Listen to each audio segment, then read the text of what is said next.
para os irmãos aí de São Paulo, Videira, Goiânia. Um abraço a todos os irmãos que todas as manhãs estão comigo aqui para receber da parte de Deus. Louvado seja o seu nome. Vai entrando aí, gente. Vai colocando aí, vai marcando aí, se você puder, já me ajuda a clicar aí nesse aviãozinho aí e já vai marcando aí 50 amigos para a gente divulgar a live para todo mundo, amém? Seja bem-vindo, amados, que o Senhor te abençoe ricamente nesse dia abençoado, dia que o Senhor fez para cada um de nós. E hoje eu já vou entrar direto aqui, dia 16 de maio, ó, o tema do livro, né? Lembrando que eu sempre tenho um tema do livro e um tema da live, né? O tema do livro hoje é submissão atrai favor. Pode escrever o tema da live aí? Todo mundo escrevendo aí, submissão atrai favor. Submissão atrai favor. É verdade. Todo mundo escrevendo aí, submissão atrai favor. E o pensamento do dia é justamente esse aqui, ó. A submissão à liderança designada por Deus sempre atrai o favor. Amém? Olha só, 1 Samuel, capítulo 17, verso 17 e 18, diz assim: Disse Jessé a Davi, seu filho: leva, peço-te, para teus irmãos um efa deste trigo tostado e esses 10 pães, e corre ao acampamento a levá-los a teus irmãos. E leva estes 10 queijos ao comandante de 1000, e visita teus irmãos, a ver se vão bem, e traze-me a prova de que estão bem. Veja, Davi era um jovem, estava ali cuidando das ovelhas do seu pai, e o seu pai dá uma direção simples para ele.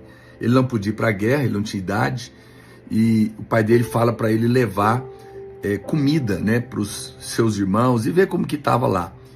Davi nem imaginava que Deus estava preparando algo tão tremendo para ele, numa pequena tarefa de submissão que o seu pai deu a ele.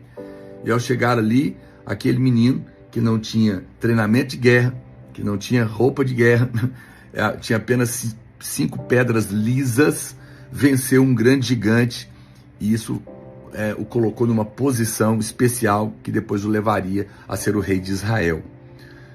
Nunca despreze pequenas coisas, elas podem te levar a grandes posições. Vê?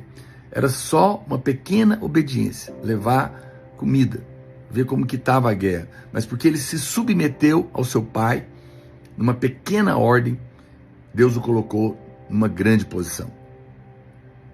Você pode escrever essa frase? Acho que ela merece.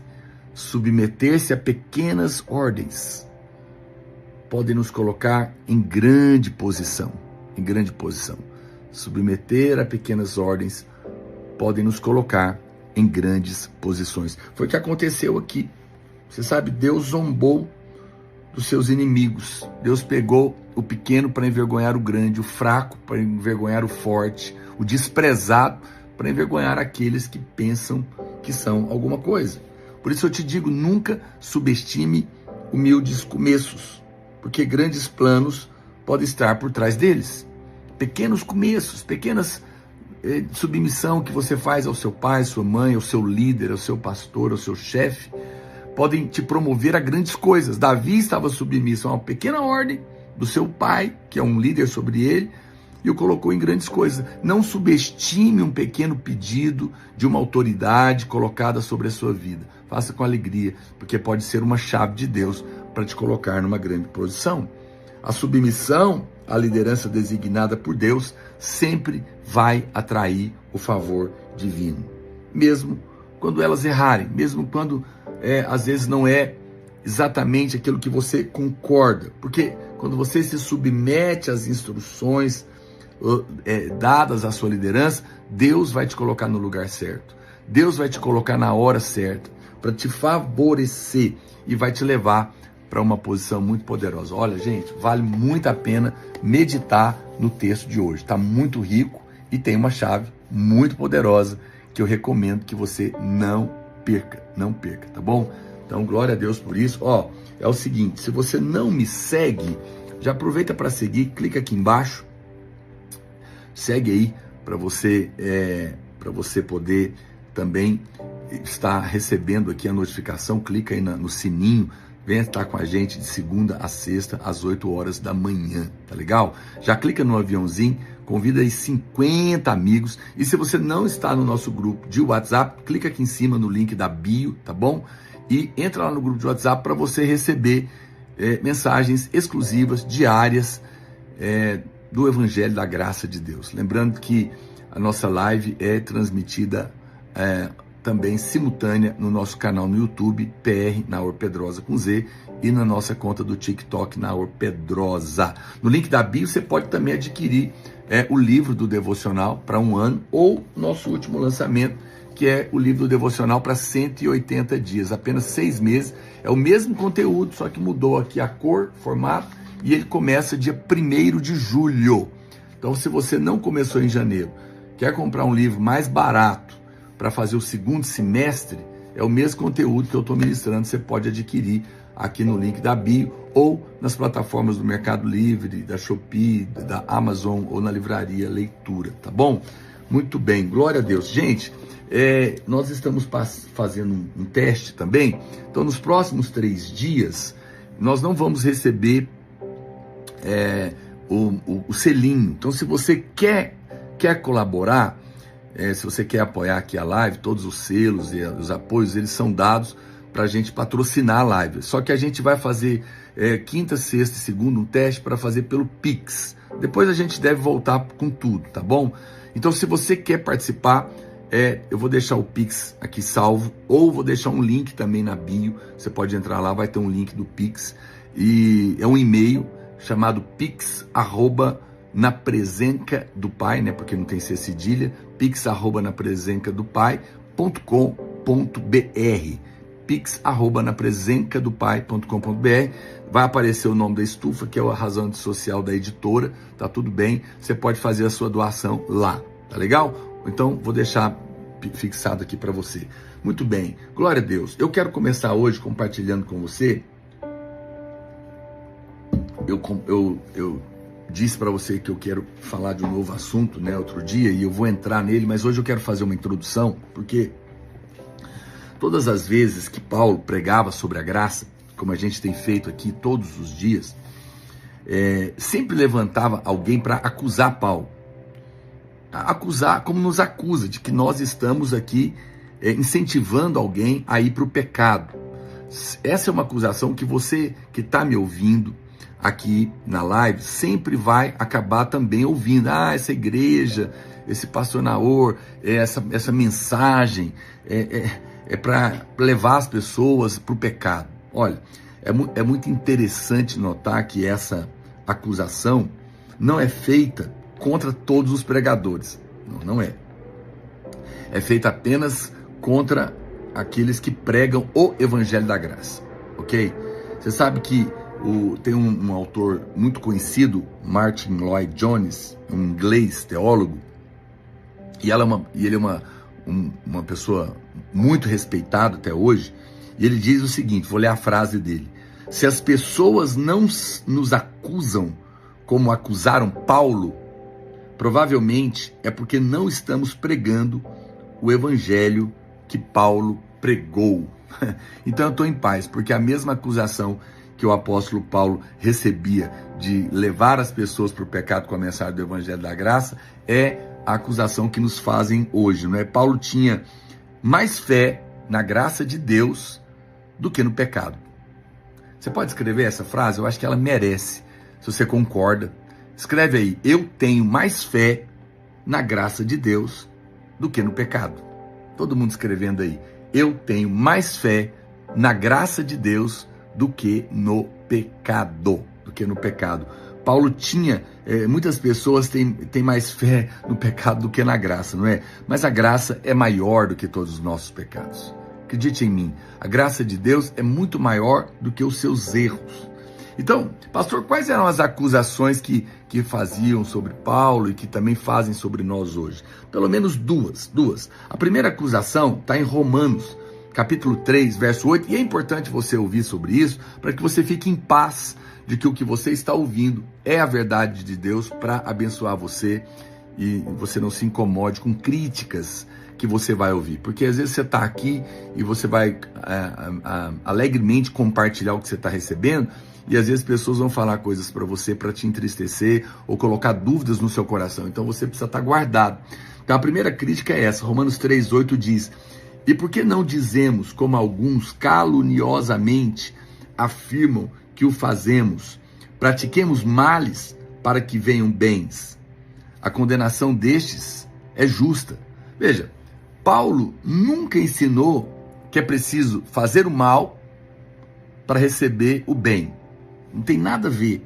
É um absurdo o que as pessoas às vezes dizem. Mas ele ensinou que aonde existe o mal, Deus pode tirar dele o bem. Deus transforma a coisa ruim para o nosso bem. Ele faz com que tudo coopere para o nosso bem. É isso que o apóstolo Paulo está dizendo. Ele não está falando para você praticar o mal para receber o bem. Paulo ensinou o que? Lá em Romanos 8:28. Romanos 8:28. Que todas as coisas cooperam para o bem daqueles que amam a Deus, daqueles que são chamados segundo o seu propósito, não é? E todas as coisas podem não ser todas as coisas boas, não é verdade? Ele apenas está dizendo todas aqui envolvem coisas boas e coisas ruins. Até mesmo coisas ruins que nos acontecem, Deus pode usar para o nosso bem. É isso que o apóstolo Paulo está colocando. Então dizem que, por exemplo, eu já vi realmente falarem isso, que uma pessoa que quebra o braço, no lugar onde o braço é restaurado, é colado de novo ali pela cirurgia, aquele lugar se torna mais forte do que qualquer outro lugar que não quebrou.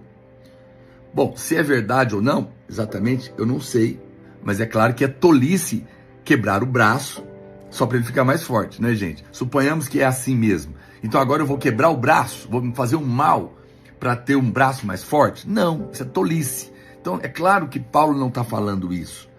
As pessoas querem que a gente, que nós colhamos o que plantamos, porque senão isso não é justo, né? É isso que as pessoas dizem. Não, você tem que colher o que você plantou, porque isso não é justo. Mas nós plantamos muitas coisas ruins.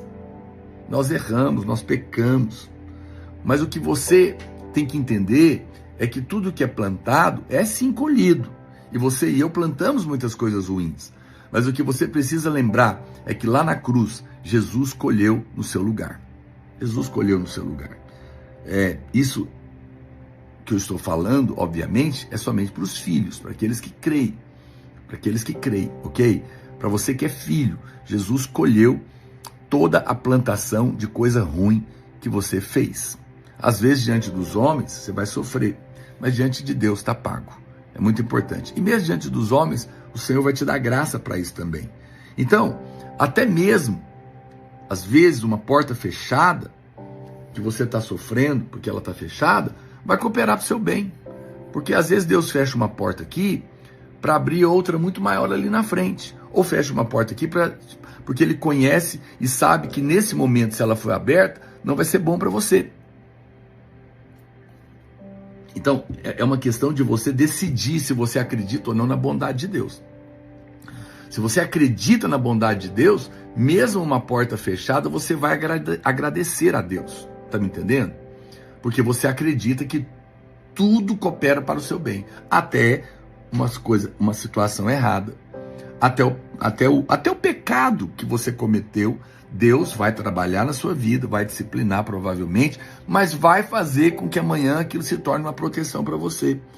Vai reverter para o seu bem e Deus sabe fazer dessa maneira. Veja, talvez você esperava que algo acontecesse, né? E às vezes aconteceu exatamente o oposto, você ficou decepcionado. Mas se você acredita que Deus te ama e que Deus é bom, Ele vai fazer com que todas as coisas, bem e mal, coopere para o seu bem. Você pode escrever essa frase? Diga assim: eu creio que Deus faz com que todas as coisas, vírgula, bem ou mal, cooperem para o meu bem. Eu creio que Deus faz com que todas as coisas, bem ou mal, cooperem para o meu bem. Ele te ama. Mas a verdade, não é? É isso, é que todas essas coisas na sua vida, se você pertence a Deus, vão realmente contribuir para o seu bem. Mas isso só é verdade para os filhos de Deus. Não é verdade para as pessoas do mundo, porque elas não estão debaixo da aliança, ok? Veja que todas as coisas, como eu falei para você, podem não ser boas, mas vão contribuir juntas para o seu bem. Deus sabe tirar proveito de tudo que te acontece. Vamos dar um exemplo na Bíblia? José. Lembra da história de José? É uma história dramática. José se tornaria o grande gestor ali do Egito, né? Debaixo de Faraó. E Deus o colocou numa posição altíssima. Mas quando você olha a história de José para trás, você fica chocado, porque José foi vítima dos ciúmes e da inveja dos seus irmãos, que jogaram ele no poço para matá-lo e depois tiraram de lá e venderam ele para uma caravana. Mas veja só comigo, se não fosse a inveja e os ciúmes dos seus irmãos, eles não teriam vendido José, é ou não é? Se eles não tivessem vendido José, José não teria ido para o Egito. E se ele não tivesse ido para o Egito, ele não teria sido comprado por Potifar, que era um homem rico e importante. Se ele não tivesse sido comprado por Potifar, a mulher do Potifar não teria dado em cima dele, ele teria fugido, e ele não teria ido parar na cadeia, lá na prisão.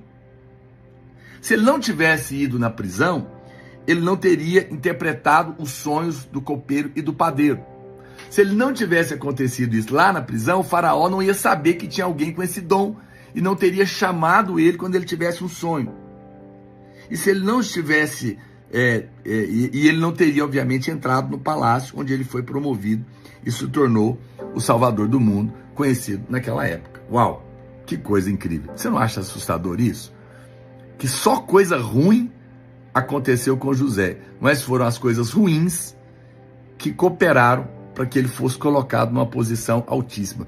Às vezes eu fico pensando que Deus tem uns caminhos muito estranhos.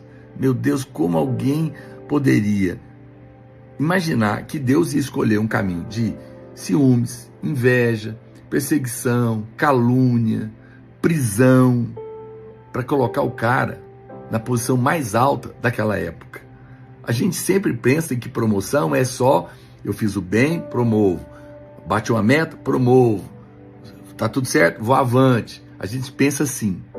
Mas às vezes parece que Deus tem uns caminhos muito diferentes. Então, não estabeleça como Deus vai fazer. Apenas creia que o Senhor está trabalhando para o seu melhor. Então Paulo pregou vigorosamente dessa maneira, mas alguns diziam, Paulo está dizendo que nós devemos fazer o mal para que o bem possa vir. Mas Paulo nunca disse isso, ok? Nunca disse isso e nós não estamos dizendo. Apenas estou te falando, fique em paz, porque Deus vai fazer com que todas as coisas, sejam elas boas ou más, cooperem para o seu bem, porque você é amado do Senhor. Amém? Glória a Deus. Isso é maravilhoso. Bom, pastor, qual foi a segunda acusação? Então, depois que eles declararam que aonde abundou, depois dessa acusação de que eu tenho que fazer o mal para vir o bem, então depois de declarar que aonde abundou o pecado, superabundou a graça de Deus, essa que é a verdade, alguns acusaram Paulo dizendo que então vamos pecar mais para ter mais graça. Porque Paulo falou, aonde abundou o pecado, superabundou a graça de Deus. Aí o que disseram? E o que nós temos pregado aqui. Aí qual foi a acusação que eles fizeram? Então vamos pecar muito para ter muita graça. É isso? Romanos capítulo 6, Romanos 6:1, para quem estiver anotando aí, Romanos capítulo 6, verso 1, nos dá a resposta. Ele diz, que diremos, pois? Permaneceremos no pecado para que seja a graça mais abundante? Permaneceremos no pecado para que seja a graça mais abundante? Veja, é como dizer assim, vamos adoecer para desfrutar do prazer da recuperação da doença? Vamos adoecer para podermos saber o que significa ser curado?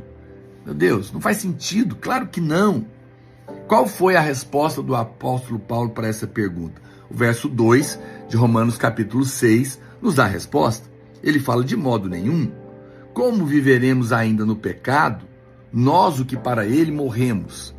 Então veja, essas pessoas que acreditam que ao pregarmos que aonde abundou o pecado, superabundou a graça de Deus, estamos mandando alguém para o pecado, não consideram o novo nascimento. Eles não acreditam no poder do novo nascimento na sua vida. E Paulo está dizendo, olha, história é essa, nós morremos para o pecado, nós somos novas criaturas, nós temos a divina semente, nós não somos mais escravos do pecado para querer ir para o pecado.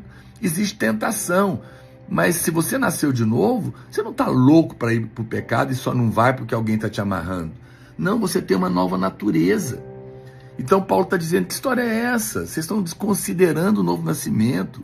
Nós morremos para o pecado porque iríamos para ele. Não faz sentido esse argumento.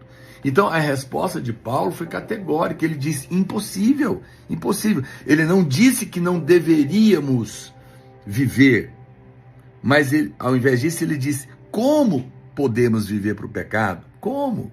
Se nós morremos para ele, não é? Você pode escrever essa frase aí para mim? Como viverei no pecado se para ele eu morri? É uma pergunta.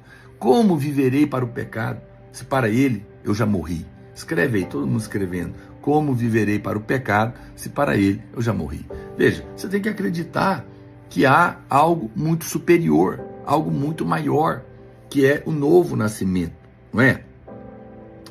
Como que eu poderia viver o pecado se estamos mortos para ele? Isso é realmente impossível. Às vezes, você pode cair no pecado. Eu não estou dizendo que não. Pode sofrer alguma tentação. Mas a verdade sobre você é que você está morto para o pecado.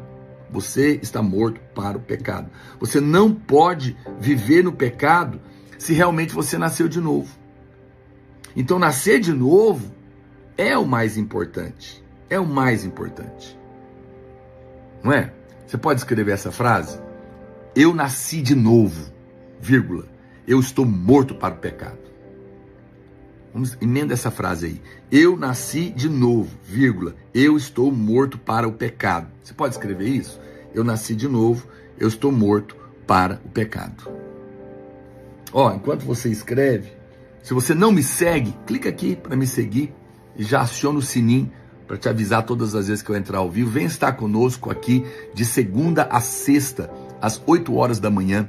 Clica aí, já clica no aviãozinho, marca 50 amigos para eles receberem essa live que está tão abençoada. E se você não está no nosso grupo de WhatsApp, clica aqui em cima e entra lá no grupo de WhatsApp, na presença do Pai, para receber mensagens exclusivas todos os dias. Amém? Gente, nessa quinta, sexta e segunda a gente está fazendo uma experiência. Então a gente está recebendo ajuda só pelo Pix. Não está liberado para você contribuir com selo. Na terça-feira volta, mas esses 3 dias somente pelo Pix. O Pix está aqui fixado. Eu acho que eu não sei se eu consegui aí, vamos ver. Ou então vai estar no link aqui da Bi. O Pix é pix@napresencadopai.com.br. É um e-mail. pix@napresencadopai, porque não pode ser presença, né? Porque você cedilha, napresencadopai.com.br, tá legal? E lá você pode cooperar aqui com a gente e a sua contribuição vai ser usada para a gente levar mais longe, patrocinar essa live. Então, voltando para cá, essa verdade, ela começa no capítulo anterior de Romanos, porque Romanos capítulo 5, verso 19, diz assim: porque como pela desobediência de um só homem, muitos se tornaram pecadores, assim também, por meio da obediência de um só, muitos se tornarão justos. Olha o argumento que o apóstolo Paulo está colocando. Por que os pecadores são pecadores? Por que pecadores são pecadores? Eles são por causa dos seus pecados? Não. Ninguém é pecador porque peca. É isso que Paulo está dizendo. Ninguém é pecador porque cometeu pecado. Não. Biblicamente falando, os pecadores são pecadores por causa do pecado de Adão. Porque nasceram assim. Nasceram pecadores porque Adão pecou. Eles pecam porque são pecadores. Presta atenção que eu vou te falar. Ninguém é pecador porque peca. Mas peca porque é pecador. Ninguém é pecador porque peca, mas peca porque é pecador. O que é isso, pastor? Ninguém se torna pecador por pecar. Você se torna pecador por nascer de Adão. É a sua natureza caída. E porque você tem a natureza caída, é que você produz o pecado na sua vida. Não é? Mas você não, você nasceu de novo. Não é? Isso é os pecadores. Então toda criança, ela já nasce pecador, mesmo nunca tendo pecado. É por isso que ela vai falar não, minha, ela vai morder. Quem ensinou ela? A semente do pecado que está lá. E da mesma forma, nós somos justos diante de Deus hoje. É isso que Paulo está explicando. Você não cometeu pecado para se tornar pecador. Você só nasceu. Também você não tem que praticar justiça para ser feito justo diante de Deus. Você apenas tem que nascer de novo. Quem nasce de Adão é pecador. Quem nasce de novo em Cristo é justo. Essa é uma coisa importante, é uma definição importante para você escrever. Escreve para mim para fixar. Escreve assim: quem nasce de Adão é pecador. Quem nasce de novo em Cristo é justo. Escreve aí: quem nasce de Adão é pecador, vírgula. Quem nasce de novo em Cristo, vírgula, é justo. Ok? Por quê? É nascimento, não é prática. Eu não tenho que praticar pecado para me tornar pecador, apenas nasço de Adão. E eu não tenho que praticar justiça para me tornar justo, apenas nasço de novo. Simples assim. Quem está me entendendo? Não é? Então veja que pela obediência de um só homem, que é Cristo, eu me tornei justo. Fomos feitos justos. Não fomos justificados pela nossa própria obediência. Fomos justificados, ou seja, aprovados por Deus, por causa da obediência de Cristo. Nos tornamos pecadores pela desobediência de Adão. E nos tornamos justos pela obediência de Cristo. Puxa vida, tem que escrever isso, gente. Essa frase é muito importante. Escreve aí: eu me tornei pecador pela desobediência de Adão, mas me tornei justo pela obediência de Cristo. Escreve aí: eu me tornei pecador pela desobediência de Adão, vírgula, mas me tornei justo pela obediência de Cristo. Tá claro para você? Estando em Adão, somos pecadores, mas estando em Cristo, somos justos. E as duas coisas não dependeram de nós. Não teve nada a ver com o que fizemos. Tem a ver com o que nascemos.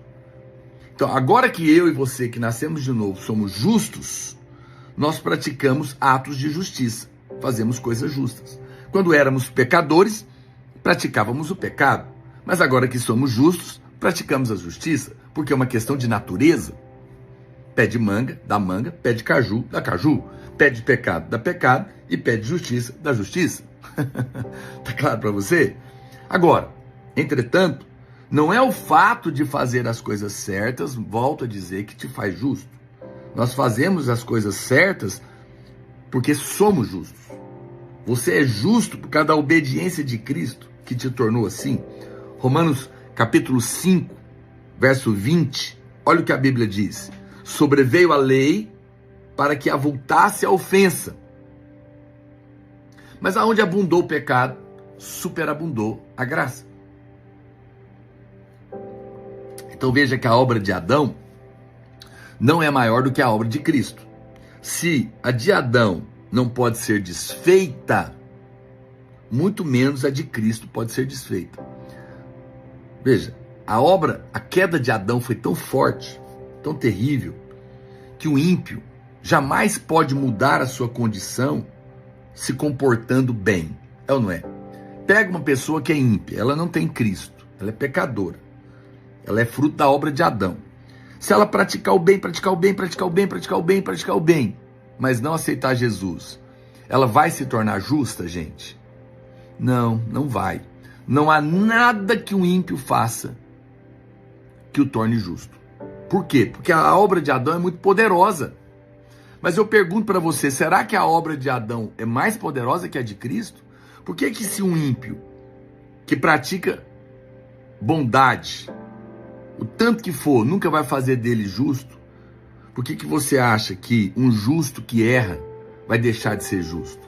Se você acredita que o seu pecado e o seu erro te tira da posição de justo e concorda que fazer o bem não faz um ímpio ser justo, você está dizendo que a obra de Adão é mais poderosa que a de Cristo. E isso é pecado. Agora, se um ímpio não pode se tornar justo fazendo bem, um justo em Cristo não pode deixar de ser justo porque praticou o mal, porque errou. Porque a obra de Cristo é tão poderosa que ela já te perdoou de todos os seus pecados para sempre. E ela te sustenta como justo. Meu Deus, que coisa séria. Você pode escrever para mim assim: a obra de Adão não é mais poderosa que a obra de Cristo. Escreve aí para mim: a obra de Adão não é mais poderosa que a obra de Cristo. Não é. Se a obra de Adão não pode ser desfeita, muito menos a obra de Cristo poderia ser desfeita, porque ela é muito mais poderosa, muito mais poderosa. E mesmo quando pecamos, nós continuamos justos por causa da obra poderosa de Cristo, e isso é muita graça. Então, o que você faz, ok? Preste atenção.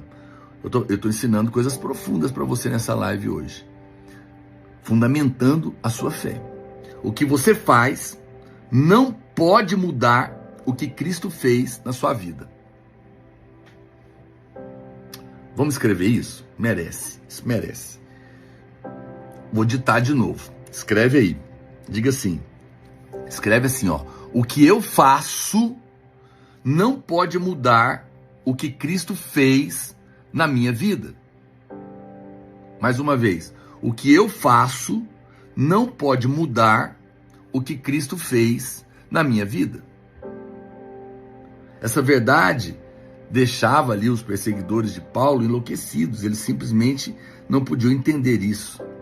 As pessoas pensam que nós estamos estimulando o pecado. Dizem que Deus é amor, mas também é ira. Mas isso não é verdadeiro quando diz respeito aos filhos de Deus. Você é um justo, que ainda peca. Mas o que te define não é a sua obediência, é a obediência de Cristo. De Cristo. Paulo, no entanto, diz que é impossível vivermos no pecado, nós que nascemos em Cristo. A gente cai, mas a gente não vive. Não é?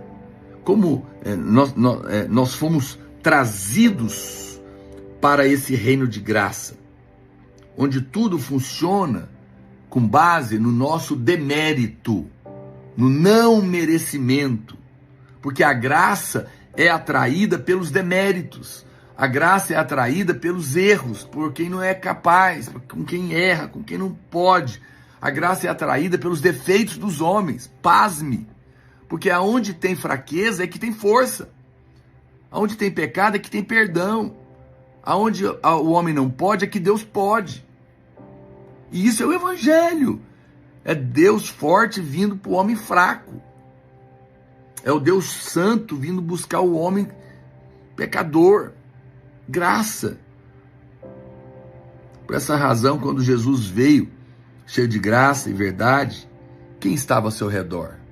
Era gente rica, gente nobre, gente cheia de qualidade, nobres? Não. Ele andou entre pessoas cheias de deméritos, defeitos, e a sua graça se tornou efetiva entre elas. A graça é atraída pelos nossos defeitos. É uma afirmação dura, não é? As pessoas ficam encabuladas, não conseguem entender, mas o Deus está te dando graça. Você tem coragem de escrever essa frase aí para mim? Tem coragem? Escreve aí: a graça é atraída pelos meus defeitos. A graça é atraída pelos meus defeitos. Não é que você vai ter defeito agora para atrair a graça. Lembra que eu já te ensinei. É só um fato. A graça é atraída pelos meus defeitos. Escreve aí. Então, por favor, não deixe que as pessoas redefinam a graça para você. Deixa que a Bíblia faça isso. Deixa que a Bíblia faça isso. Romanos 11, 6. Romanos 11, verso 6 diz: e se é pela graça, já não é pelas obras. Do contrário, a graça já não é graça. A definição aqui é muito clara. Graça é um favor imerecido. Imerecido. Significa que quando você pensa que está faltando, é aí que a graça de Deus pode fluir. Quando você pensa que não consegue, o poder de Deus se torna real na sua vida. Agora, quando você está cheio de si mesmo e acha que é capaz, quando você pensa que consegue fazer sem Deus, Deus não pode fazer nada. Romanos capítulo 5, verso 20, Romanos 5, 20, a Bíblia diz: sobreveio a lei para que avultasse a ofensa, mas aonde abundou o pecado, superabundou a graça de Deus. E essa é a loucura do Evangelho. Onde tem mais pecado, deveria ter mais juízo. Não é verdade? Onde tem mais pecado, deveria ter mais juízo. Mas no Evangelho é o contrário, tem mais graça. Porque é na fraqueza que o poder de Deus vem para se manifestar. Somente ali, não é? Todas as religiões são baseadas no comportamento humano, no merecimento. O cristianismo é a única verdade que o seu erro é a condição para te colocar no céu. Porque daí você se coloca na posição do pecador e precisa do Salvador. Só no cristianismo, que como diz Romanos 5, 4, 5, Deus justifica o ímpio, que éramos nós. E através de Cristo Ele nos faz justos. Porque onde abundou o pecado, superabundou a graça de Deus. Puxa vida. Esse é um assunto tão pesado, tão profundo, que eu nem vou prosseguir. Eu quero continuar ele amanhã. Gostaria que você assimilasse com calma. Até que você ouvisse de novo tudo que eu falei. E se você percebeu a solidez, o fundamento dessa live, eu vou salvar ela. Eu quero que você pegue o link, manda para os seus amigos, compartilha, deixa um comentário, abençoe a vida de alguém. Você pode ter certeza que Deus vai abençoar você. Amém? Querido, que Deus te abençoe, fica na paz, compartilhe o link com todo mundo e até amanhã, se assim o Senhor nos permitir, no nome de Jesus. Grande abraço.